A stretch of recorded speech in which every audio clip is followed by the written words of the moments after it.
ግብር የሚያስከፍል ያለ ቦታ የተቀመጠ ደግሞ ያለ ቦታ ስም የተሰጠ ባለጠጋ። ቆይ ባለጠጋና ሀብታም ማለት ትልቅ ሰፊ ልዩነት አለ። ለምሳሌ ሀብታም ነው ታውቃለህ? ባለጠጋ ማለት ማለት ነው። ሀብታም ባለጠጋ ልዩነት አለ። አቤት ወንድሜ ሀብታም ማለት ነው ብዙ ንብረት ያለኝ ማለት ነው። ባለጠጋ ማለት የእግዚአብሔር ጠጋ ያለው ሰው። በቃ ባጭሩ ለምን ላቆያቸው። ሀብታም ማለት ይቅርታ ነው ማይጠግብ ነው። ባለጠጋ ማለት ሰጪ ነው። ሀብታም ተቀባይ ነው። ባለጠጋ የሚባል ስም የተሰጣቸው አብርሃም፣ ይስሐቅ፣ ያዕቆብ ብቻ ነው። ዘኬዎስ ያለ ስሙ ስም ተሰጥቶታል።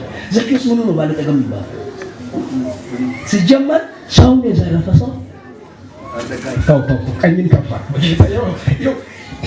ማይመስል መስሎ አንተ እኮ ነው የተቀመጠው። ዛሬ ይላል ሰው የሰጠክ ስም እንዴት ራሱ እንደተቀበልሽው ሳታውቂ የሚያሰቃይ ስም ከላይ ይነሳ። ዘኬዎስ ሁሉ ያለው ግን ምንም የሌለው ሰው ደግመዋለሁ፣ ጆሮአችሁ ስጡ። ሁሉ ብር የሌለው ያለው ግን ባዶ የሆነ ሰው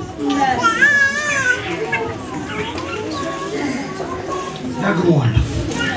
ብር ቤቱ ተቆልሎ አንዳንድ ህይወታችን እንደዚህ ነው። ዘኬዎስ የሚመኘው ገንዘብ ያለው ግን ሀይ የሚለው ሰው ነው ማህበረሰቡን